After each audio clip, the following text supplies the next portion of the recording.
grabado y vamos, el compañero o los compañeros que van a presentar, que por favor lo cuelguen en la pantalla para poder hacer seguimiento. Ustedes, el resto de personas, pueden ir preguntando absolutamente todo conforme avance la clase. ¿Ok? ¿Alguna otra cosa? Doctores. No, doc. Ok, ya estamos viendo ahí el caso clínico. Entonces vamos para adelante, vamos a escucharles, si es que hay que preguntar, preguntamos, ¿sí? Y nos vamos poniendo de acuerdo. Listo, doctores, estamos en sus manos. Comiencen, por favor. Ya. Buenas tardes, doctor. Buenas tardes, compañeros. El día de hoy le vamos a presentar un caso clínico. Pasa, Luis, por favor. Ya. Bueno, en los datos de filiación es una paciente femenina de 66 años de edad, es casada, bachiller, ama de casa, el lugar de nacimiento es España, reside en Madrid, religión católica, lateralidad diestra y alergias no refiere. Sigue, por favor. Bueno, en hábitos y costumbres, la alimentación es 3 veces al día, la micción 4 veces al día, la defecación 2 veces al día, alcohol, tabaco y drogas no refiere. Sigue, por favor. Ya. En los antecedentes patológicos personales, la paciente tiene hipertensión arterial, EPOC tipo enfisema grado 3, síndrome constitucional y linfocitosis, adenopatías y vasculitis urticarial. Sigue, por favor. Bueno, el tratamiento habitual, lo que la paciente, los medicamentos que utiliza ella es almeterol, fluticasona, bromuro de tiotropio, alendronato, calecalciferol, domperidona, telmisartán, omeprazol, hidroclorotiazida, lorazepam, levotiroxina, paroxetina, torvastatina, prednisona y sulfona. Ya. Bueno, en el motivo de consulta, la paciente acude a consulta por la presencia de ronchas sin picor ni dolor, dolor en articulaciones, diarrea y cansancio. Ok, sigue, por favor. En la enfermedad actual, bueno, nuestra paciente refiere que hace 10 meses, bueno, ella acude a servicio de urgencias por presentar placas eritematosas no pruriginosas e indoloras, sin claro desencadenante, ya que estas habían sido ya, en ocasiones anteriores ya le habían aparecido estas. Entonces, pero esta vez ya viene la paciente con dolor articular, diarrea, y la diarrea es de consistencia semilíquida y también presenta astenia. Cuando se realiza el estudio, un estudio se le evidencia linfocitosis, ya, que es lo más importante. Sigue, por favor. Ya, entonces también la paciente presentaba adenopatías, entonces se le realiza un estudio, se le hace una biopsia y el resultado son no patológicas. Ya, además durante el ingreso la paciente sufre un nuevo episodio de lesiones cutáneas, entonces por ende se le da interconsulta al servicio de alergología, donde se describen las lesiones urticariales consistentes de abones aislados con mínimo edema marginal localizado en cara anterior de tórax y miembros superiores. Por esta razón también se le realiza una biopsia cutánea. En esta biopsia cutánea se encuentra una reacción leucocitoclástica en la pared de los vasos, que básicamente nos da como diagnóstico una vasculitis urticarial. Entonces, a esta paciente se le da el alta con la betametasona y la bilastina. Un mes después se la llama para realizarle un chequeo, en donde se detecta una hipercomplementemia. Entonces, por esta razón se le sustituye la betametasona por la prednisona y la sulfona. Y después de 3 meses la paciente regresa para una revisión y bueno, la paciente presenta proteinuria. Por ende, se le da interconsulta a nefrología. Ya. Ya, chicos, con los datos hasta ahorita, ¿ustedes sospechan de algo? Tal vez. ¿Alguna duda, alguna pregunta?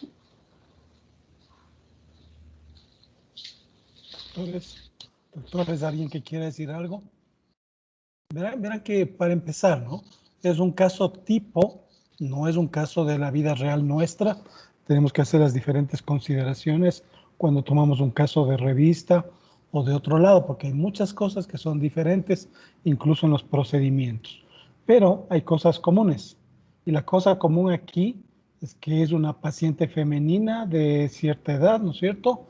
Y que tiene una serie de signos y síntomas que nos hacen pensar que se trata de algo sistémico. Si tenemos un problema sistémico, esto es importante ponerlo en consideración porque dentro de las patologías renales tenemos las que son primarias y las que son secundarias.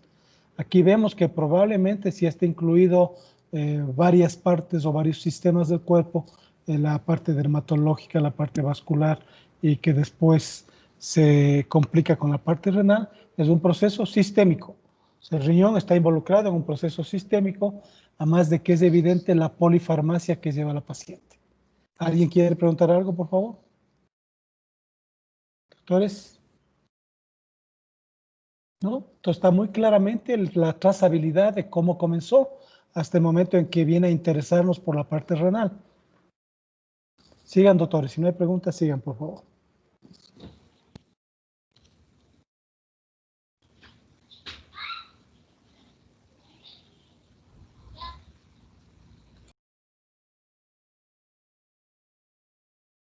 Continúen, por favor, doctores, para poder escucharlas. Si no tienen algún comentario o alguna aclaración, por favor, continuemos con el caso.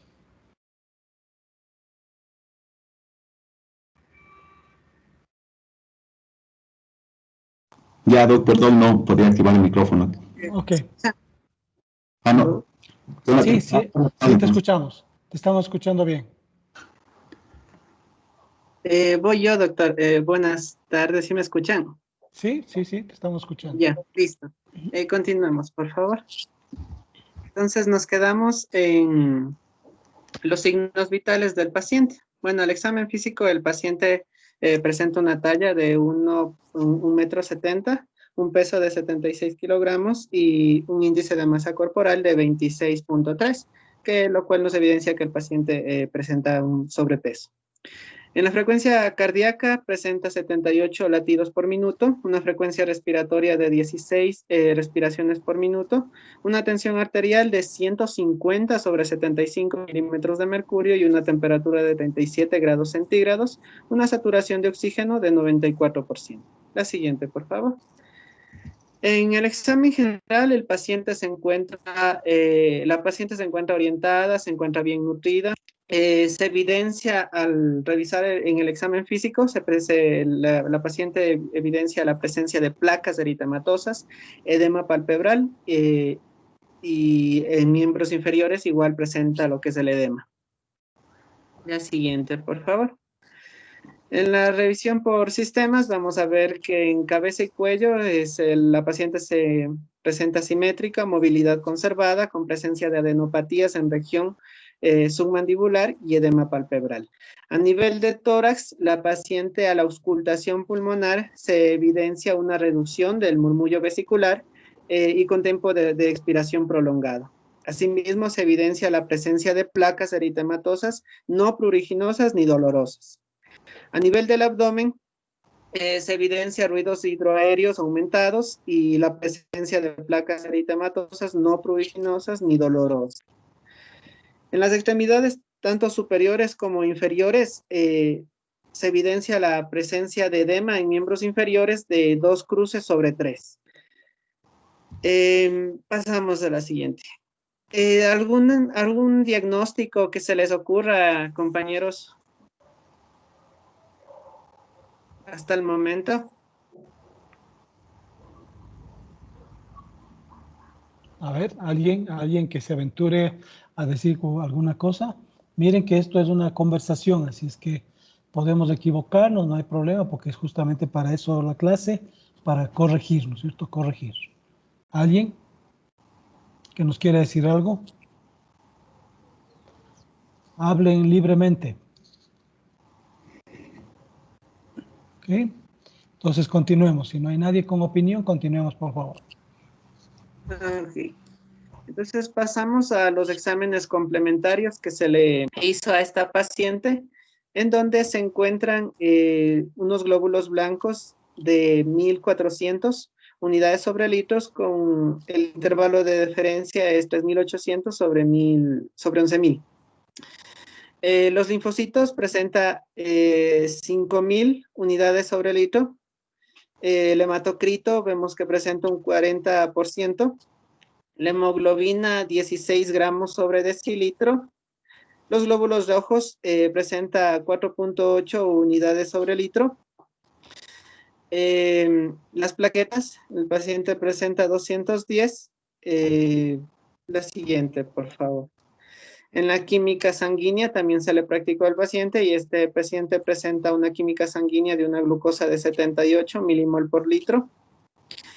Una urea que está en 35 miligramos sobre decilitro, una creatinina de 0.6 miligramos sobre decilitro, es solo un poco baja, vemos que está. La albúmina presenta un resultado de 3 gramos sobre decilitro, vemos que está un poco baja.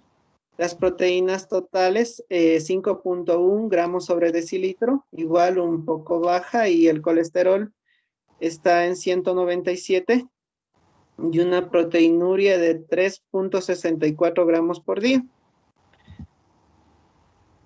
En los siguientes exámenes encontramos valores de C3 con un resultado de 45.3 miligramos sobre decilitro. Vemos que hay una baja sustancial. Valores de C4 están resultados de 10.4 miligramos sobre decilitro, bajos al intervalo de referencia. Anticuerpos anti-C1K presenta 250,45 unidades por mililitro. Los valores de ANA están positivos en 1 sobre 80 granular y ANCA negativo. Los valores de anticuerpos anti-C1K se evidencian es cuando estos atacan a los anticuerpos C1K, que son los que inician la vía del complemento. Entonces, como una introducción, estos anticuerpos aparecen cuando existen alguna enfermedad que esté afectando el sistema inmune. La siguiente, por favor. En los exámenes de orina, presentaba un color como es su genéresis, las proteínas evidenciaba proteinuria y el aspecto de la orina era normal. No había presencia de sangre tampoco. La siguiente, por favor. Aquí volvemos a hacer la pregunta, ¿algún diagnóstico o alguna sospecha que tengan, compañeros?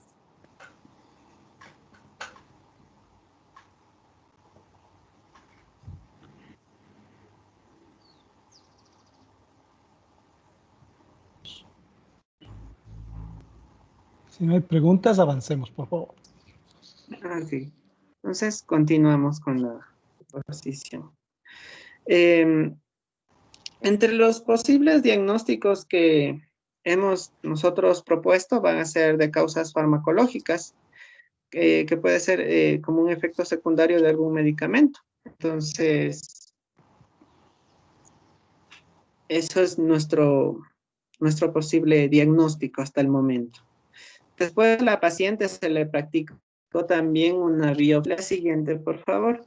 Se le practica una biopsia renal y mediante lo que es la inmunofluorescencia se encuentran depósitos de inmunoglobulina C, se encuentra inmunoglobulina A, C3, valores de C3, se encuentra una leve proliferación mesangial con depósitos de inmunoglobulina M. Hasta el momento. Entonces pasamos al diagnóstico final, en donde a la paciente en la biopsia lo que se le encontró es una glomerulonefritis membranosa tipo 1. En la biopsia cutánea se le evidenció una vasculitis urticarial y con las pruebas diagnósticas de laboratorio se evidenció una hipocomplementemia y alteración a nivel de C1. Como les había dicho, se encontró también valores de anticuerpos anti-C1K. Y más los antecedentes de episodios de urticaria, a la paciente se le diagnostica un síndrome de vasculitis urticarial hipocomplementémica.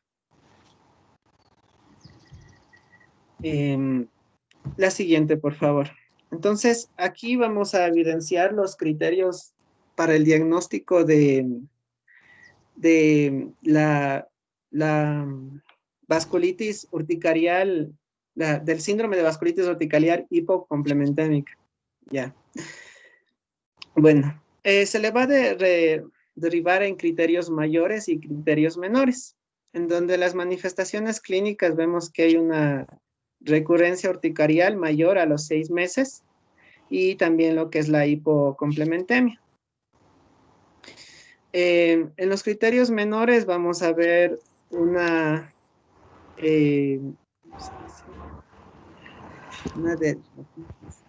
dermatitis granular, vamos a ver una artralgia o artritis, glomerulonefritis.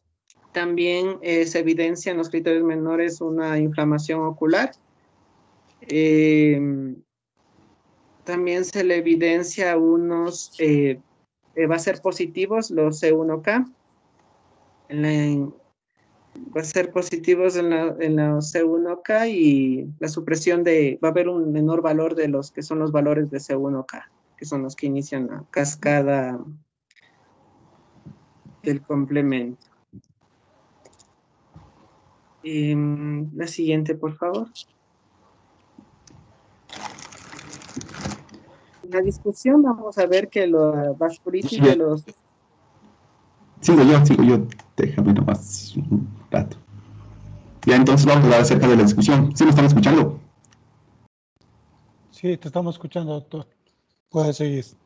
Ya, doc, entonces vamos a hablar acerca ahora de la discusión del caso. Entonces, el principal problema que detectamos aquí y el que va a originar todo lo que estamos viendo que tiene la paciente prácticamente va a ser la vasculitis urticarial. Esta vasculitis, ¿qué es lo que va a hacer? Va a afectar a todos los vasos pequeños, principalmente aquellos que miden menos de 50 micras. Entonces, esta vasculitis que tiene la paciente va a ser una vasculitis urticarial con hipocomplementemia. ¿Qué quiere decir la hipocomplementemia? Es decir, que los valores de las proteínas del complemento, pues en especial C3 y C1Q, van a disminuir en el plasma, ya que estas proteínas se van a empezar a unir a lo que son los macrófagos o células que están presentes en el endotelio de los vasos.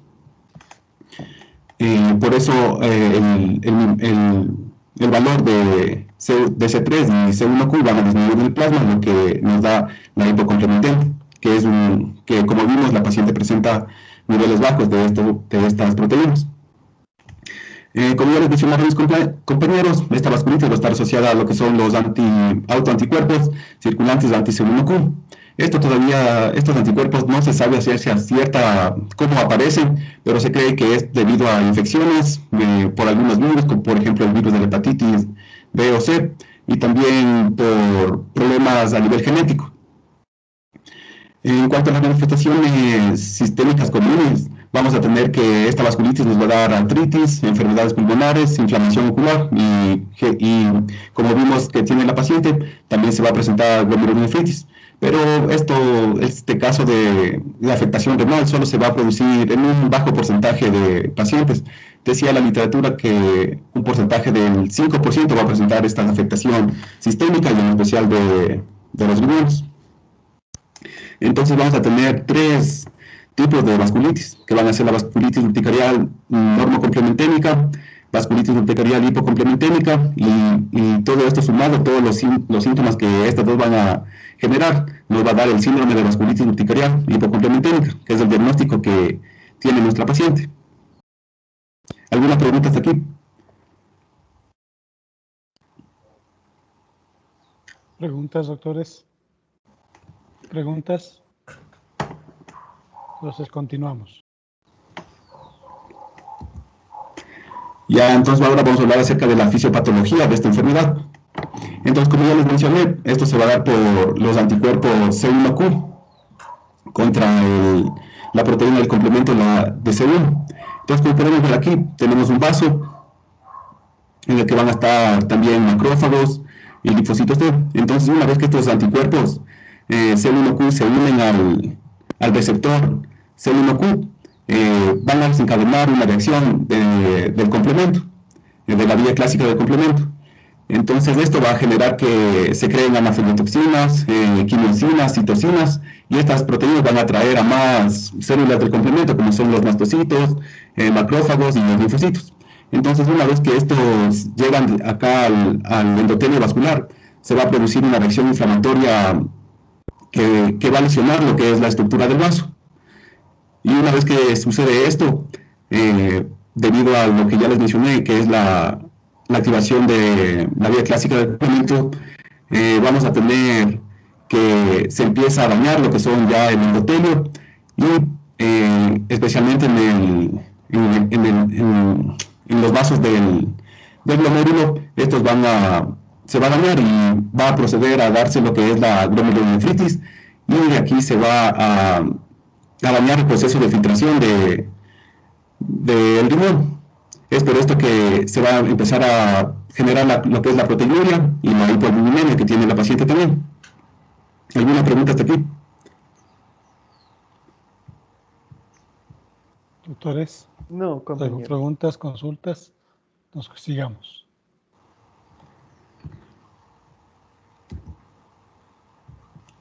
Ya, entonces tenemos un diagnóstico diferencial. Dice la literatura que estas dos enfermedades, tanto la vasculitis urticarial hipocomplementémica y el lupus eritematoso sistémico, son muy parecidas. Incluso hay doctores e investigadores que dicen que la vasculitis urticarial hipocomplementémica es un lupus, es una clase de lupus. Pero en sí hay más tendencia a diferenciarlos, es decir, que son dos enfermedades diferentes. Entonces, con la enfermedad que más se puede confundir esto va a ser con el lupus eritematoso sistémico. La principal forma, mejor dicho, de diferenciar estas enfermedades va a ser mediante el laboratorio, como podemos ver aquí. Entonces, los síntomas se va a hacer la artralgia, que como vemos va a estar presente prácticamente en las dos enfermedades, pero algo que podemos diferenciar es el angioedema, que va a estar presente en el 72% de pacientes, mientras que en el lupus eritematoso solo va a estar presente en menos del 5% de pacientes. Otra cosa que es importante es que en esta vasculitis los pacientes van a tener EPOC, en el 65% de pacientes se va a presentar esto, mientras que en el lupus eritematoso sistémico podemos ver que solo máximo el 30% de pacientes llegan a desarrollar una afección pulmonar. En cuanto a la afectación renal, esta sí se puede dar en las dos enfermedades en un mismo porcentaje. Igual el derrame pericárdico se presenta solo en un 17% de pacientes, mientras que en el lupus eritematoso sistémico se presenta en el 30% de pacientes. Otra cosa que nos hace notar también la diferencia entre estas dos enfermedades es la urticaria que se presenta en la vasculitis urticarial en el 100% de pacientes, mientras que en el lupus eritematoso solo en el 10%. Entonces eso hay que tener bastante en cuenta para que pueda diferenciar entre las dos enfermedades. Ya como les mencionaba, otra cosa que nos va a ayudar a diferenciar entre estas dos enfermedades son los resultados del laboratorio, en especial los resultados inmunológicos que nos puede aportar el laboratorio. Entonces, como vemos, la presencia de anti-C1Q va a ser en el 100% de los pacientes que tienen la vasculitis urticarial, mientras que en el lupus eritematoso solo se presenta en el 35% de pacientes. Como vemos, también la hipocomplementemia es también una característica de la vasculitis urticarial hipocomplementémica, y aquí siempre se van a presentar valores bajos de estas proteínas. ¿Qué más? Como podemos ver, aquí hay más resultados de laboratorio que nos muestran cómo el sistema inmunológico está fallando en las dos enfermedades.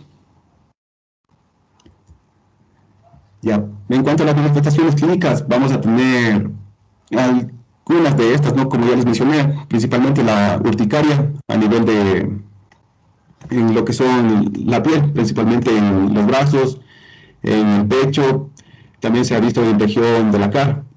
Igual en la región de la cara, y a veces se confunde con lo que es el rash que se da en el lupus eritematoso. Eso también vamos a tener lo que es la artralgia, artritis, inflamación ocular, el dolor abdominal, que también es muy sugerente de esta enfermedad, la glomerulonefritis y, como ya les mencionamos, la positividad de los anticuerpos anti-C1Q.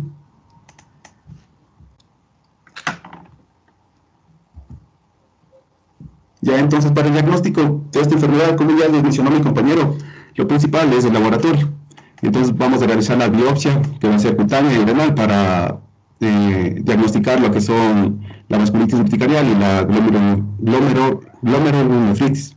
También la bioquímica, para analizar lo que son los niveles de los leucocitos, análisis de orina, en el que podemos ver proteinuria, hematuria y los inmunológicos.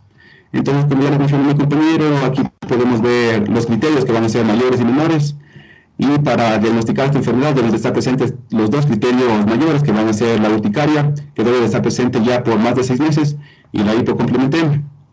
Y mínimo deben de estar presentes también dos criterios menores, como pueden ser la venulitis de la dermis, las altragias o artritis, las glomerulonefritis, o la inflamación ocular, el dolor abdominal. Entonces, con 2 criterios mayores y 2 criterios menores, ya podríamos diagnosticar lo que es el síndrome de vasculitis urticarial hipocomplementémica. ¿Hasta aquí alguna pregunta? Doctores, ¿alguien que desee preguntar? Por favor, adelante. Y si no, continuamos. Continúa, doctor. Ya, entonces vamos a hablar acerca de lo que es el tratamiento. Bien, aún no existe una terapia completa para tratar este síndrome, por lo que se va a tratar los diferentes síntomas. Por ejemplo, para las afectaciones cutáneas, vamos a utilizar lo que son antihistamínicos, y en la patología articular, lo que son los daños, que sería a lo que mejor responden los pacientes. Y como ya les mencioné, esta es una patología muy parecida al lupus eritematoso sistémico, por lo que se utiliza también en el tratamiento.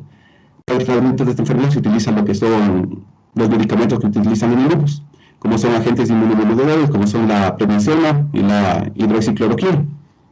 Cuando esta enfermedad ya se agrava y empieza a afectar a los órganos, entonces también hay que tratarle dependiendo del órgano afectado.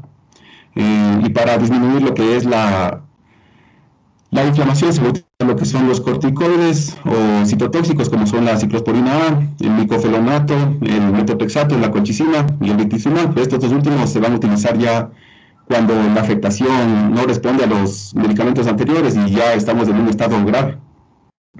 Como les mencioné, esta es una enfermedad que puede progresar rápidamente, por lo que ya en última instancia se le va a hacer una plasmaféresis que va a estar acompañada de lo que es la inmunoglobulina intravenosa para tratar de que el paciente vuelva a tener unos anticuerpos normales. ¿Hasta aquí alguna pregunta con el tratamiento? ¿Algún término que no conozcan? Si saben lo que es una plasmaféresis. A ver, continúa. No. Sí, continúa. Ya desde hasta ahí llegaría Ok. la presentación del caso. No sé si Perfecto. alguna aclaración más en cuanto a la fisiología o fisiopatología de la enfermedad. Opiniones de los estudiantes. ¿Alguna opinión? ¿No? A ver, miren, justamente el caso este fue escogido porque es un caso que nos puede llevar a confusión, ¿cierto? Confusión, porque hay demasiados datos referentes a varias cosas y estamos introduciéndonos recién en la primera clase de patología renal. Entonces, por lo tanto, este caso nos mueve el piso un poquito y eso espero que suceda en la cabeza de ustedes. Solamente para recordarles que en clínica, que es donde estamos, es decir, nefrología clínica, ¿no es cierto? Sí, lo que buscamos es evidencia clínica médica. Sabemos, y eso fue la primera clase, que lo que nosotros vemos en clínica es la ruptura de la fisiología, de la anatomía, de la normalidad. Y buscamos problemas, que es la fisiopatología. Estamos buscando problemas, qué es lo no normal frente a algo normal. Y nuestro libro de texto es el paciente. Cada paciente es un libro de texto que nos permite evidenciar lo que estamos buscando. Entonces, como estaba dada la temática de síndrome nefrótico, ¿sí? Lo que debíamos buscar es cuál es el problema principal en el síndrome nefrótico. ¿Sí? La virtud de nosotros manejar a un aprendizaje basado en problemas es que escojamos lo que escojamos del caso clínico, siempre deberemos llegar por cualquier lado al mismo diagnóstico. Y recuerden ustedes que el diagnóstico es un resultado final, no es intermedio y no es a priori. El diagnóstico es una consecuencia de todo lo que nosotros vemos. Por lo tanto, yo sé bien que en la universidad todo el tiempo nos enseñan a tener un probable diagnóstico, ¿sí?, inicial, y luego terminar con un diagnóstico final definitivo, luego de haber hecho un diagnóstico diferencial. Pero en la cátedra de nefrología tenemos la búsqueda del problema. O sea, para nosotros el problema es lo que va a ser discutido. Como les digo, por eso en las conversaciones previas hemos enviado a los compañeros que se priorice el problema que se va a discutir. ¿Sí? Acá al momento de hacer docencia ya les damos de antemano el problema. En este caso vamos a discutir de síndrome nefrótico en esta clase, entonces tendríamos que haber buscado el problema principal que le cualifica como síndrome nefrótico.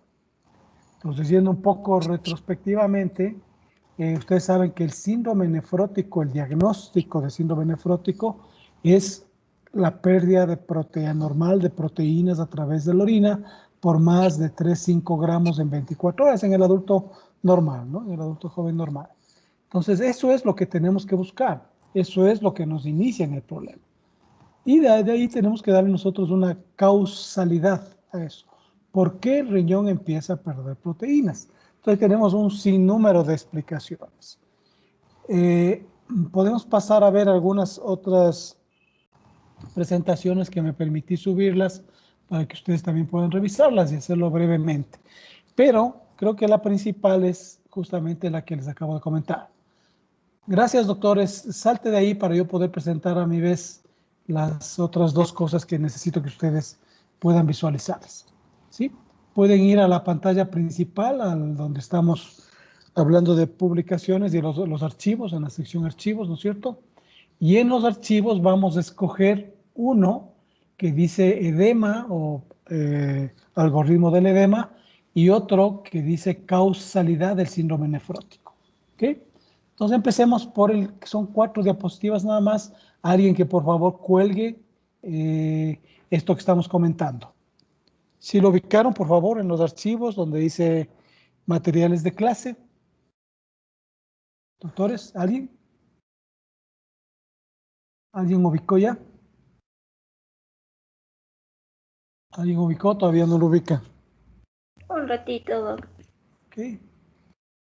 Material de clase en archivos, ¿no?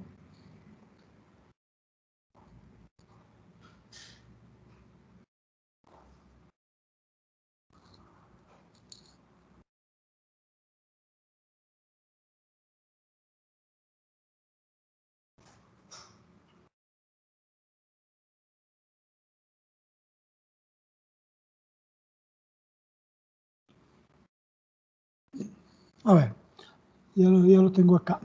Entonces vamos a poner aquí causalidad desde el penúltimo en la lista de arriba hacia abajo, desde el penúltimo.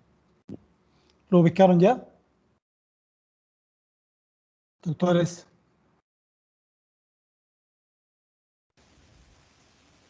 Estoy poniendo en la pantalla, ¿no? Estoy poniendo en la pantalla. Ya, ¿lo tienen ahí, doctores? ¿Están visualizando? No, Doc.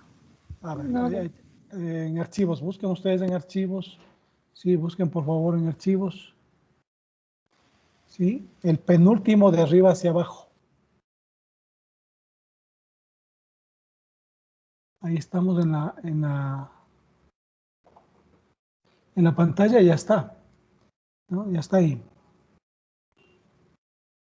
¿Lo tienen?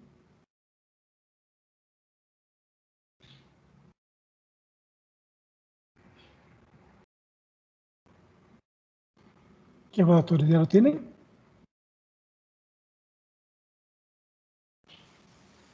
A ver. ya, Doc. Ya, ok, ¿ya lo tienen todos? Ahí Son se apenas, puede ver algo, Doc. sí, estoy viéndolo, yo lo tengo acá en mi pantalla. ¿Ustedes lo tienen? Sí, Doc. Sí, Doc. Ok, listo, verán. Sí, Doc. Entonces vamos a entrar, ¿no es cierto? tenemos que ponernos en la cabeza tres cosas o tres conceptos. Primero, lo que es fisiología y anatomía, es decir, lo normal. Segundo, lo anormal, que es la clínica, porque en clínica buscamos patología. Y obviamente en el medio, la evidencia que nosotros vamos a recabar a través del uso de la historia clínica en el paciente. Nos toca a nosotros armar el rompecabezas diagnóstico porque podemos tener en el camino muchas situaciones confusionales que nos impidan hacer un diagnóstico de certeza. De hecho, hay una publicación en la cual el 63% de los diagnósticos intrahospitalarios son errados. Entonces, cuando cogemos un caso tipo, se supone que nos va a llevar al diagnóstico definitivo, que es lo que tenemos acá. Nos vamos a centrar en el título de la clase, síndrome nefrótico. Pero este síndrome nefrótico, ¿sí?, al considerarlo nosotros como problema principal, ¿sí?, este síndrome nefrótico tiene que obedecer a algo. La segunda diapositiva ustedes tienen ahí que el problema principal llamado síndrome nefrótico obedece a una proteinuria masiva, es decir, una pérdida muy importante de proteína a través de la orina. Con este hecho que nosotros estamos comentando, debemos hacernos las preguntas que pusimos en las diapositivas cuando hablamos de síndrome nefrótico la semana pasada. ¿Sí? ¿Por qué el riñón puede perder proteínas masivamente? ¿Qué es lo que consideramos masivo? Y si esto nos genera un diagnóstico, también debe tener consecuencias, ¿cierto? Entonces empezamos nosotros a elucubrar, o una palabra más médica, a hipotetizar cuáles son las posibilidades que yo tengo, ¿no es cierto? Entonces digo, muy bien, este riñón no es normal porque está perdiendo una gran cantidad de proteínas. Esa pérdida de proteínas es la siguiente pregunta que yo me hago. ¿Es porque realmente el riñón está fallando, originalmente el riñón? ¿O entonces es porque este paciente o esta paciente en este caso tiene algún proceso sistémico que involucró al riñón? ¿Sí? Entonces son las dos causalidades de un síndrome nefrótico dependiendo de la edad del paciente y del sexo. Entonces decimos, una causa es la causa intrínseca propia del riñón y llamamos a eso un daño primario. Como había quedado ya explicitado en la primera clase, el síndrome nefrótico siempre es secundario a una glomerulonefritis progresiva generalmente. Entonces, por lo tanto, decimos, hay glomerulonefritis primarias que generan síndrome nefrótico, pero también hay glomerulonefritis secundarias que también me propician síndrome nefrótico y yo tengo que saber frente a cuál de ellas estoy, ¿no es cierto? Entonces, tenemos una tercera diapositiva que nos dice cuáles son las causas. Ya tengo el problema identificado. Se llama síndrome nefrótico. Ahora yo quiero saber por qué se produce este síndrome nefrótico. Entonces decimos que tenemos causas genéticas y epigenéticas que son más factibles de encontrarlas en la primera edad, en la edad infantil, neonatal, y por lo tanto deberemos buscar ahí anomalías génicas o genéticas que propicien el problema a nivel de la membrana basal glomerular. Y de hecho en la población pediátrica está bastante bien tipificado varios genes anormales que cursan con síndrome nefrótico infantil, ¿cierto? Estos exámenes no los hacemos acá, lastimosamente, pero clínicamente podemos estar muy cerca del diagnóstico que queremos. En la edad media, en el adulto joven, tenemos la mayor cantidad de patologías autoinmunes. Entonces ahí la reina de todas estas patologías autoinmunes se llama lupus. Y sabemos de antemano que el lupus es preferencialmente de las mujeres del sexo femenino en edad fértil, ¿no es cierto? Entonces ahí vamos a ver qué es el lupus, cómo se diagnostica el lupus, qué le pasa al riñón en el lupus. Entonces el riñón es una víctima del lupus, vamos a tener un proceso de síndrome nefrótico secundario y tenemos 5 fases del lupus en el riñón, desde la enfermedad de cambios mínimos hasta la glomerulonefritis membranosa o clase 5, ¿cierto? Entonces el caso nos confunde, porque primero es una paciente que ya no está en edad fértil, creo que era de 66 años o 60 años, algo así era, doctores. Sí, que me aclare alguien. De 66, doc. 66 años, entonces ahí ya no vamos a esperar a encontrar lupus, vamos a encontrar otro tipo de patologías similares al lupus, ¿no es cierto? ¿Por qué? Porque ustedes ven que en el brazo derecho extremo de la diapositiva tenemos que en el adulto mayor tenemos las causas que pueden generarnos síndrome nefrótico o enfermedad, son las que tienen que ver con la cronobiología.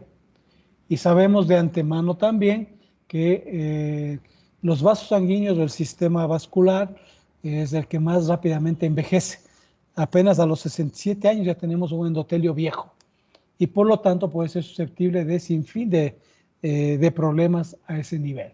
Entonces ahí vamos a trazar, ¿no es cierto? Una paciente que tiene una enfermedad muy probablemente autoinmune, que no es lupus porque está en una edad en la cual el lupus ya no se presenta, entonces vamos a buscar. Y esta paciente tiene una historia larga de evolución de un problema dermatológico urticarial. Entonces tiene una vasculitis urticariante. ¿Será que la pregunta que nos haríamos, ¿será que esta patología puede generar síndrome nefrótico? Entonces, de hecho, todo lo que nos han comentado los compañeros de ustedes tiene que ver con el desenlace final del problema. Pero también tenemos algo a más que preguntarnos. Ustedes vieron que esta paciente terminó tomando como más de 10 medicamentos. Entonces, la otra pregunta que debemos hacernos es justamente, ¿será que alguno de los medicamentos que toma puede generarle síndrome nefrótico? Y dentro de eso, pues tenemos algo ya muy especificado, ¿no es cierto? Son pocos los medicamentos que nos producen síndrome nefrótico real y que además es pasajero, ¿cierto? Uno de ellos son los AINES, básicamente.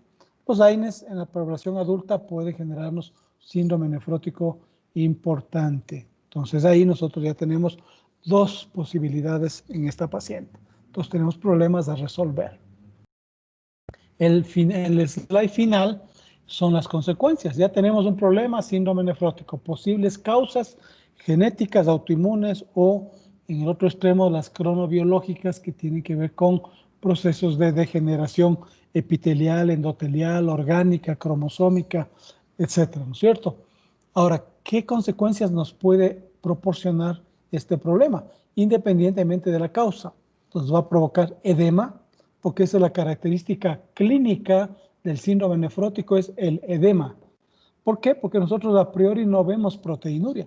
La proteinuria es producto de un examen, ¿cierto? Entonces ya cuando nosotros solicitamos un examen, ya estamos generando un acto médico, ¿no es cierto? Y ese acto médico deviene de un conocimiento previo. Entonces, lo que nosotros observamos en clínica como consecuencia de un posible síndrome nefrótico es el edema, que puede ser de miembros inferiores, superiores, ascitis o anasarca, ¿cierto? Y también aquí tenemos que hacer un diagnóstico diferencial en el sentido de que no solo los riñones provocan síndrome nefrótico, ¿cierto? Entonces vamos a la fisiopatología del edema. Eso veremos en los slides posteriores, ¿no es cierto? Y así es como nosotros vamos construyendo nuestro rompecabezas hasta llegar a un diagnóstico. Entonces, este paciente tiene edema de miembros inferiores y palpebral. Entonces, estamos viendo que puede ser o podemos estar en lo cierto de que tiene algún problema renal. Puede también como consecuencia generar hipertensión arterial, que esto no es un sine qua non del síndrome nefrótico, pero en síndromes nefróticos como patología avanzada podemos encontrar hipertensión arterial, eventualmente sea por sobrecarga de volumen o por daño endotelial definitivo también. La paciente no lo tiene, eso no nos permite excluir esta posibilidad como parte del síndrome nefrótico. Y luego finalmente en el brazo derecho final la pérdida de la función renal, que es la insuficiencia renal, ¿no es cierto? Que puede ser aguda o puede ser crónica, si se cruza con otros de los síndromes que vamos a visualizar más adelante. Perdón. Entonces miren, así es como nosotros visualizamos o conceptualizamos el aprendizaje basado en un problema. El hecho es que tenemos que buscar un problema, no 20 problemas. Podemos hacerlo, sí. Como dije al comienzo, cada uno de los alumnos puede encontrar un problema diferente en esta paciente y podemos iniciar el análisis desde cada punto de vista. Eso es bueno desde el punto de vista de aprendizaje, ¿sí? Pero obviamente cuando hacemos el análisis de un aprendizaje basado en problemas, la experticia nos lleva a poder interpretar un único problema que abarque a los demás o que sea la expresión de algo sistémico. Entonces, esa es la primera destreza que tenemos que desarrollar en ustedes, es la búsqueda y el encuentro del problema principal para nosotros poder a través de él buscar las causas, las consecuencias y explicar el camino fisiopatológico que nos llevará obviamente al acto terapéutico final, ¿no es cierto? Porque si es algo genético, bueno, ya estamos empezando la manipulación genética con las vacunas, pero todavía no es una realidad clínica. Pero más adelante tal vez sí podamos hacer manipulación genética. De hecho, tenemos algo ya de manipulación epigenética, que son los bloqueadores de enzima de conversión, como elementos antiproteinúricos, por ejemplo, ¿cierto? Esos son medicamentos epigenéticos que no fueron desarrollados de esa manera, simplemente es una casualidad que la descubrimos ahora que estamos hablando de epigenética, ¿cierto? Nos puede llevar también las consecuencias al manejo conservador o al manejo definitivo. Un manejo conservador es simplemente ir tratando cada una de las cosas que vamos encontrando. Por ejemplo, el edema tenemos que tratarlo y hay una forma de tratarlo. Desde las indicaciones mínimas de dieta, reposo, hasta medicación, es decir, intervención farmacológica. Lo mismo para la hipertensión y lo mismo para la pérdida paulatina de la función renal. Entonces, miren, esto es importante que ustedes lo comprendan para que evidentemente organicen el conocimiento y podamos tener una discusión en ese sentido, porque el caso es un caso muy confusional. Ustedes pocas veces van a ver algo así, van a ver más lupus que lo que nos relatan los compañeros, pero la intencionalidad de este caso era justamente que los compañeros se esfuercen en indicarnos cómo es que nosotros llegamos a un diagnóstico de síndrome nefrótico. ¿Por qué? Porque ahora lo que concluyeron los compañeros es que tenemos un síndrome de vasculitis, ¿cierto? Leucocitoclástica. Y ese es el diagnóstico final definitivo de la paciente. Pero el complemento de ese diagnóstico es simplemente en lo que nos atañe a nefrología. Esta paciente tuvo o tiene un síndrome nefrótico secundario, un síndrome vasculítico. Ese sería el diagnóstico definitivo que nos sitúa en el entorno general de la paciente. ¿Alguna consulta o pregunta, doctores? ¿Algo que no esté claro? ¿Alguna cosa que deseen mayor explicación? ¿No? No, todo claro. Ajá, a ver. Entonces, si la paciente tenía lupus, sería síndrome nefrótico secundario a lupus, ¿no? Exactamente, sí. Pero la paciente no tiene lupus porque epidemiológicamente el lupus es de las mujeres en edad fértil, ¿cierto? Entonces esta paciente tiene un síndrome vasculítico y justamente ahí es donde debe prenderse la chispa de ustedes. Porque dice, muy bien, facilito, es lupus. Ok, pero resulta que a esa edad difícil tener lupus, ¿no es cierto? ¿Sí? Algo pasó aquí. ¿Qué sucedió? ¿Sí me están escuchando, doctores? Sí, doctor. Sí, doctor. Ya, perfecto, perfecto. Sí, aquí estoy. Ya. Entonces, mire, entonces, esa chispa es lo que se llama en medicina, ustedes cuando oyen la conceptualización de lo que es medicina, es el arte y la ciencia, ¿cierto? La ciencia, pues, la aprendemos preguntándonos, repreguntándonos, viendo, acumulando conocimiento, etcétera, etcétera, etcétera. Pero el arte es la posibilidad de comunicarnos adecuadamente entre nosotros, con los pacientes, con otro tipo de especialistas. Eso es el arte. Y es un arte realmente nosotros poder poner sobre la pantalla o sobre el escritorio el rompecabezas del diagnóstico. Y nosotros preguntándonos y preguntándonos cada cosa que vamos haciendo. ¿Por qué? Porque ustedes recuerden que la historia clínica es un documento legal y es nuestra vivencia, nuestra evidencia es nuestra historia clínica. Y por lo tanto, si nosotros no hacemos evidencia o lo hacemos mal, eso queda en el récord de, obviamente, nosotros como médicos, ¿no es cierto? En ese sentido. Entonces, por lo tanto, debemos procurarnos escoger muy bien la forma en que nosotros analizamos y la forma en que justificamos. Recuerden que en medicina no basta con decir que así es, tenemos que demostrarlo. Entonces, yo puedo tener, como el caso del lupus, ¿cierto? El lupus es de un diagnóstico clínico, tenemos criterios mayores y menores, y de hecho el lupus yo puedo diagnosticarle clínicamente sin mayor otra cosa que el hecho de que tenga edema, que esté anémica, que se le caiga el pelo, etcétera, etcétera, ¿cierto? Tenemos criterios mayores y menores, pero tengo que demostrar frente a las otras personas, y esa demostración se lo hace con un laboratorio que tiene que ser guiado por nosotros, no al azar. sino guiado con el pensamiento clínico crítico. Si yo llego a un diagnóstico clínico y ahora tengo que demostrar, ¿cierto? Entonces empiezo, como es el caso de esta paciente, diciendo, muy bien, yo quiero saber por qué esta paciente tiene tanta urticaria y qué puede producir la urticaria. Y esos medicamentos que toma están bien empleados, mal empleados, pueden tener consecuencias o no. Entonces esa es la pregunta y repregunta que yo tengo que hacerme en cada caso clínico que reviso, ¿cierto?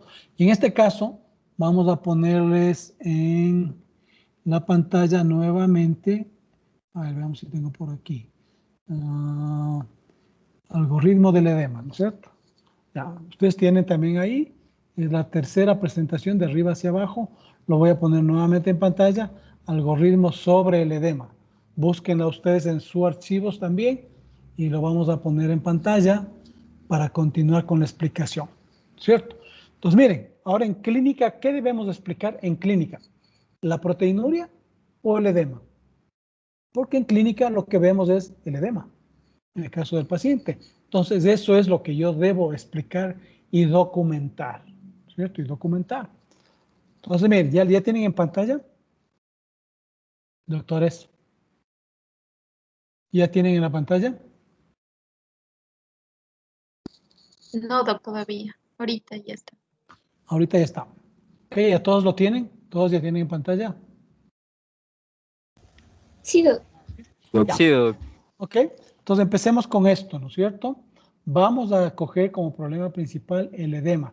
Recuerden que cuando buscamos las palabras clave en cualquier revisión bibliográfica, que la vamos a tener mañana, ustedes tienen que poner palabras que identifiquen el tema que estamos viendo. En caso del síndrome nefrótico es proteinuria masiva, edema.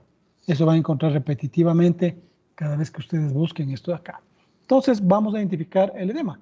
Algoritmo, ¿qué quiere decir? El algoritmo simplemente es la trazabilidad de lo que yo quiero buscar y demostrar. Entonces yo me hago en mi cabeza, en mi mente, de acuerdo a la experiencia, a la experticia o a la historia clínica que yo haya escogido, me hago un camino, un mapa, para en este caso ver qué sucede con el edema, ¿no es cierto? Entonces miren ustedes acá. Vamos a ver si la ponemos como presentación. A ver. Ponerle acá. Presentación. Entonces, en las diferentes diapositivas ustedes van a ir viendo, ¿sí? Van a ir viendo que cómo vamos desarrollando el tema del edema. Entonces, ¿qué dice edema? Puede ser localizado o generalizado. Eso nos dirá la historia clínica completa. Sin historia clínica yo no puedo saber, porque la historia clínica, como ustedes bien saben, tiene 3 segmentos importantes. El único que son los datos de filiación, que aparentemente no tienen importancia, aparentemente, pero tienen una tremenda importancia, ¿no es cierto? Porque con los datos de filiación yo puedo saber si el paciente viene de la costa, de la sierra, de algún otro lado, si es un paciente de raza negra, blanca, amarilla, qué sé yo, si son extremadamente importantes. Pero también tiene la otra parte, que es el motivo de la consulta, que generalmente es el problema principal, ¿cierto? Entonces el paciente viene por algo, porque le duele la cabeza, porque está hinchado, porque no orina, orina de más, orina con sangre, orina espumosa, el paciente nos guía. ¿Por qué el paciente viene a consultarnos? Por algo que a él le molesta, algo que él ve que no es normal, y por lo tanto quiere que el médico le resuelva, ¿cierto? Esa situación. Y finalmente nosotros constatamos ya con palabras técnicas lo que el paciente nos dice. Si el paciente en la anamnesis nos dice, vengo porque estoy hinchado, nosotros en la historia clínica constatamos en la parte de examen físico si el paciente tiene edema, como el caso de la paciente, edema 2/3 cruces, que es un edema importante, o edema palpebral, ¿cierto? Entonces miren aquí lo que dice el edema, puede ser localizado o puede ser generalizado. Y también puede ser matutino o vespertino. Esto es importante en el caso del edema, porque el edema matutino generalmente se lo relaciona con el problema renal, y el edema vespertino generalmente con un proceso cardiológico o cardiogénico, ¿cierto? Son 2 cosas diferentes y que clínicamente podemos diferenciarlo y tenemos que demostrar, ¿cierto? Las comorbilidades que esta persona presenta, vasculares, como es el caso de la paciente, traumáticas, una contusión sobre la pierna nos da un edema localizado, ¿no es cierto? O infecciosas, ese mismo edema por contusión se puede transformar en una celulitis, ¿cierto? Vasculares, podemos tener trombosis de venas o de linfáticos y también pues nos puede generar un efecto confusional. Entonces, miren, es importante nosotros hacer el análisis del edema. No es el simple hecho de constatar que esta persona está edematizada o hinchada, sino tenemos que ver la causa. ¿Por qué se hinchó? Sabemos de antemano que el edema que constatamos es porque el intersticio está lleno de líquido. Entonces, eso nos avisa a nosotros, entonces hay una mala distribución del líquido internamente. ¿Por qué sabemos de antemano que la mayor parte del líquido está dentro de las células? Y si tenemos que eso cambió, tenemos que saber por qué razón, qué es lo que sucedió. ¿Okay? Podemos ir preguntando si ustedes van teniendo deseos de hacerlo, ¿no? Bueno, pasamos a la evaluación específica. Entonces, en la historia clínica ya específica, es decir, en este caso del riñón. Con antecedencia ya vimos que el edema puede ser de múltiples causas, ¿cierto? Ya vamos a ver un poquito más abajo eso de ahí. Pero ahora vamos a dedicarnos a la historia clínica específica, es decir, una historia renal si cabe el término. Entonces decimos, vamos a discriminar entre si el edema es matutino o vespertino. Entonces decimos, este paciente tiene comorbilidades nutricionales, pues deberemos hacer una evaluación nutricional. Ustedes recuerden la famosa portada de las revistas Nature o de la OMS, de los niños del África con kwashiorkor, porque tienen una desnutrición proteica, o los pacientes con cáncer oncológicos, en los cuales tenemos un hipercatabolismo proteico también. Entonces genera malnutrición y esto nos puede generar un edema, ¿cierto? Podemos tener las causas cardíacas, para lo cual es imprescindible tener un ecocardiograma, si es que decimos o constatamos que el edema es vespertino más que matutino, ¿cierto? Entonces ven acá, continuando con la misma historia, el edema puede también tener estas otras connotaciones de ciertos órganos específicos. Por ejemplo, comorbilidades hepáticas nos llevará a una ascitis, a una red venosa colateral. La historia clínica probablemente nos dirá que es un alcohólico crónico o que tiene una enfermedad llamada cirrosis biliar primaria, ¿no es cierto? Por ejemplo, ¿sí? Iremos identificando claramente con la anamnesis y con el examen físico. Esto nos llevará a realizar exámenes de función hepática para demostrar esta causalidad. O entonces endocrinológicas o endócrinas. Tenemos el Cushing por un proceso de suprarrenales, ¿no es cierto? Podemos tener el hipotiroidismo, que puede ser congénito o no, o adquirido, ¿no es cierto? Y eso nos llevará a realizar pruebas endócrinas y también a saber exactamente la localización, la topografía del edema y la presentación. Si es matutino, vespertino, localizado, sistémico, etc. También, dentro de la misma pauta, vemos en lo que nos atañe al momento que puede ser, el edema puede ser renal. ¿Sí? Y para eso necesitamos hacer ya pruebas de función renal. Las pruebas de función renal, la principal prueba de entrada siempre será el examen de orina. El examen de orina nos da el 95% de todos los diagnósticos de patología renal. Por lo tanto, es extremadamente importante y no podemos dejar de hacerlo. Incluso en pacientes que no orinan porque tuvieron una obstrucción aguda, eventualmente nos tocará hacer una cistostomía, una punción suprapúbica o de alguna manera obtener el examen de orina. Y otras pruebas mayores, si es el glomérulo el afectado, tenemos que hacer pruebas de filtración glomerular. Y ahí la reina de las pruebas en clínica es la depuración de creatinina o el clearance de creatinina, que nos lleva a preguntarnos por qué de creatinina y no de urea o no de ácido úrico. Entonces tendremos que retroceder bastante en la fisiología para saber que para que una sustancia sea un marcador en clínica idóneo, a través de lo que estamos viendo en la parte renal, tiene que ser una sustancia que se filtre libremente, no se reabsorba ni se secrete, y todo lo que se filtró lo encontremos en la orina que estamos analizando. En clínica ese requisito cumple la creatinina, no es el mejor porque tiene ciertas connotaciones, porque también se elimina a través de la saliva, a través del intestino, y podemos subvalorar, ¿no es cierto? Entonces, pero no tenemos otra sustancia en clínica que se aproxime a esto. Tenemos otras, sí, otras sustancias que podemos usar, como son las gamagráficas a través del EDTA o el yodo ipurán, por ejemplo, pero no son prácticas, porque necesitan hospitalización, así como el clearance de inulina también. Entonces, miren, todo esto nos lleva a una discusión en ese sentido. Tenemos que ir mucho más atrás si nosotros queremos ir dominando la técnica del diagnóstico, ¿cierto? Entonces, miren, ubicamos ya el problema principal, luego de haber hecho todo esta anamnesis de examen físico, y podemos decir, se trata de un edema matutino, ¿sí? Y el problema principal se debe a una proteinuria masiva. Entonces, decimos proteinuria masiva cuando supera los 3.5 gramos y lo consideramos como un diagnóstico de síndrome nefrótico.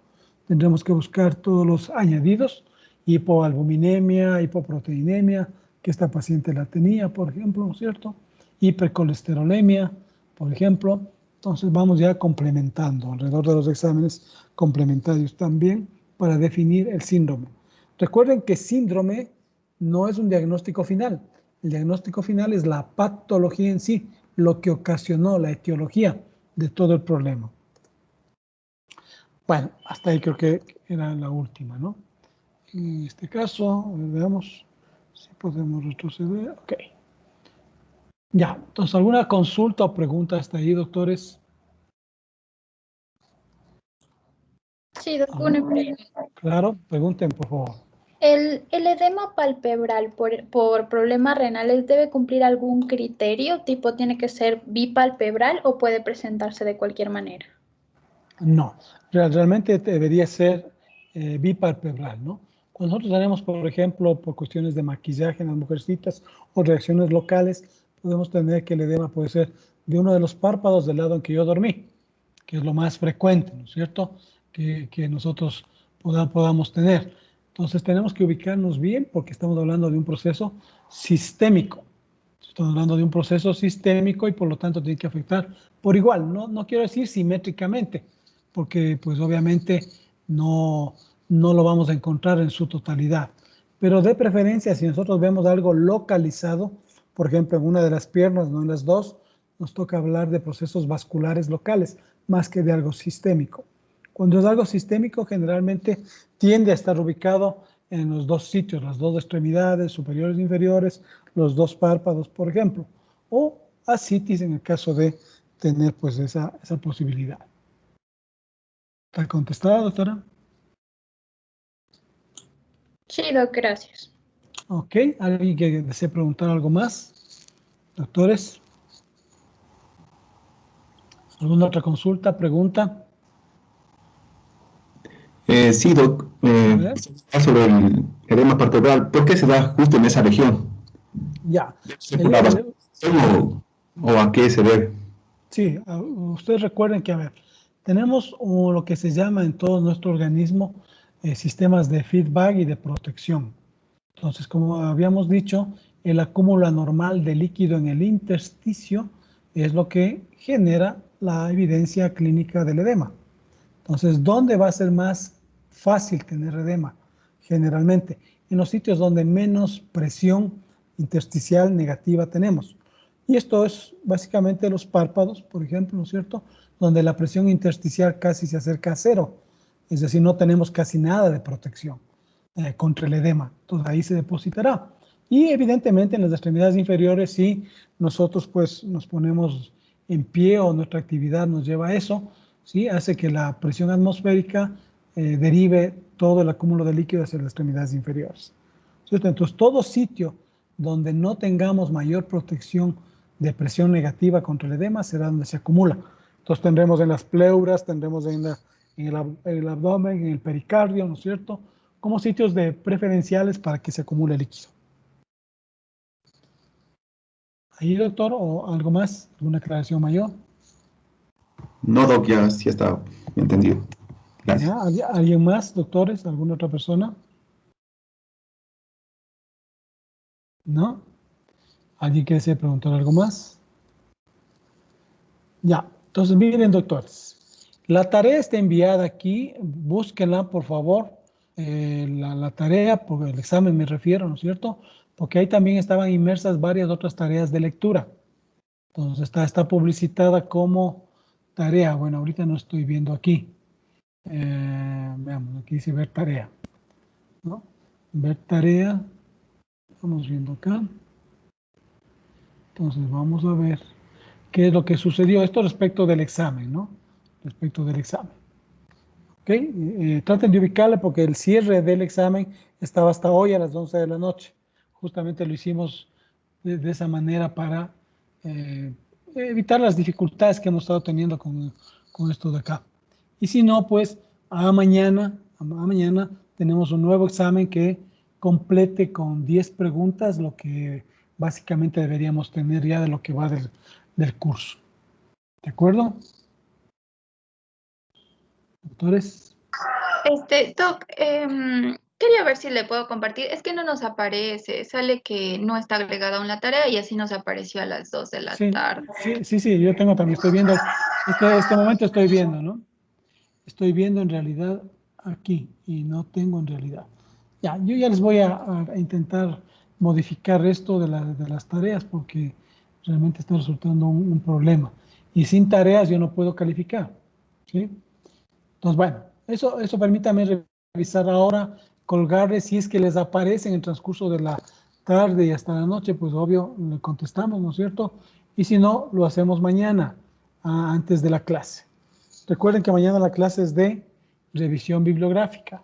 No se olviden que todas las revisiones bibliográficas tienen que estar en una carpetita donde dice material de clase y las preguntas, que son 2 por persona y por tema, tienen que estar también en una carpetita que diga preguntas. Esas son para el banco de preguntas. Eso es bueno para ustedes porque de ahí salen las preguntas para el examen final, ¿cierto? Entonces, eso vamos completándolo. Ahora que ya más o menos no tendremos mayores intervenciones festivas y de otra naturaleza. ¿Ok? Sí, Doc, eso está en el otro grupo, pero yo lo voy a subir a este. Otra Sí. preguntita. No, claro. El día miércoles, no, el día de mañana, ¿qué vamos a tener lo de la revisión bibliográfica, Doc? Sí, es sobre sí. La revisión bibliográfica es sobre síndrome nefrótico. Entonces, cada grupo de los que están repartidos tendrá que presentar una revisión bibliográfica, ¿sí? Del síndrome nefrótico, de cualquiera de las partes del síndrome nefrótico. Pues ya saben que la revisión bibliográfica implica tener artículos de revistas indexadas, preferible metaanálisis. Las personas del grupo tienen que leer la revisión bibliográfica, sacarse una conclusión de lo que nos van a presentar. No es una lectura del artículo el día de mañana, ¿no? Sino es una interpretación de ustedes respecto de la lectura que han hecho. Interpretación médica técnica, ¿cierto? Entonces, eso es lo que necesitamos. Y esa es la revisión bibliográfica. Entonces, tiene que ser una presentación formal, igual con slides, ¿no es cierto? O diapositivas, en la que diga el título, el nombre del tema, por supuesto, de qué revista se trata, de qué año, si es de Cochrane o de algún otro buscador o de algún otro lado, ¿no es cierto? Para ver evidencia, ¿cierto? El nivel de evidencia. Si el nivel de evidencia A, B, C, etcétera, porque eso es importante. Y todo eso va, obviamente, a esta carpetita de lo que estamos comentando, ¿no? De lo que estamos comentando. Entonces, por favor, esto de ahí, revísenlo bien hasta mañana. Por las pruebas, entre comillas, todavía no se preocupen porque yo estoy revisando esto de las pruebas y las tareas. Y vamos a ver qué es lo que sucede. ¿Ok, doctores? Doc, ¿sería un artículo por grupo? Un artículo por grupo, porque lo que pasa es que debería ser por persona, ¿sí? Debería ser individual en realidad, ¿sí? Pero por experiencias previas tendemos a extendernos demasiado cuando lo hacemos así. Entonces, miren, si estamos diciendo que son más o menos 10 minutos por presentación, tendríamos en 15 personas 150 minutos, ¿cierto? Entonces, al presentarle en grupos, 5 en este caso, 10 minutos nos va a dar 50 y nos va a permitir preguntar, repreguntar y discutir. ¿Sí? Eso implica que ustedes como grupo, las 3 personas, tengan interacción. Es lo que se llama la parte asincrónica de esta cuestión virtual, ¿cierto? Entonces, eso me da la idea de que ustedes sí trabajan entre ustedes, sí se comunican y obviamente podemos obtener un resultado. Entonces, ahora hemos programado para que se lo haga por grupos. porque son grupos pequeños de 3 personas, entonces yo creo que va a estar bien. ¿Sí? ¿De acuerdo? ¿Hay alguna pregunta todavía al respecto de eso? Doctores, Creo que ya no, Doc. sí, estamos claros Doc, ahí. con respecto al tiempo, nos manejamos 10 minutos entonces. Sí, claro, 10 minutos. Ah, ya. Porque una versión Ok. bibliográfica no puede ser superior a eso. 10 minutos está Listo. ya bien. Ajá. ¿Ok? El tiempo del artículo, ¿de cuántos años mínimo? Lo que necesitamos es que sean artículos que cumplan evidencia, ¿no? Puede haber artículos muy antiguos, pero que sean relevantes. Entonces, eso ustedes nos darán notar. De eso se trata la revisión bibliográfica. ¿Qué para ustedes es relevante? Ustedes recuerden que un libro de texto es el mejor metaanálisis.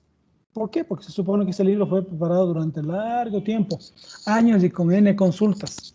Entonces, un libro de texto es un metaanálisis, pero evidentemente no vamos a presentar un libro. ¿Sí? Vamos a presentar artículos que intenten cumplir satisfactoriamente la evidencia médica.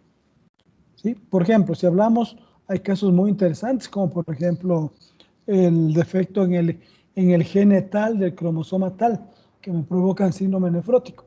Es muy interesante, muy actual, pero que probablemente nos deje poca enseñanza porque aquí no lo hacemos.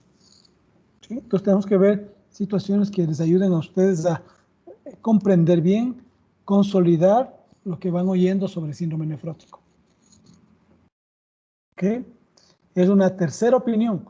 La primera opinión la di yo, la segunda opinión la dieron ustedes el día de hoy y mañana es la tercera opinión, ¿cierto? De terceros, que son las personas que publican.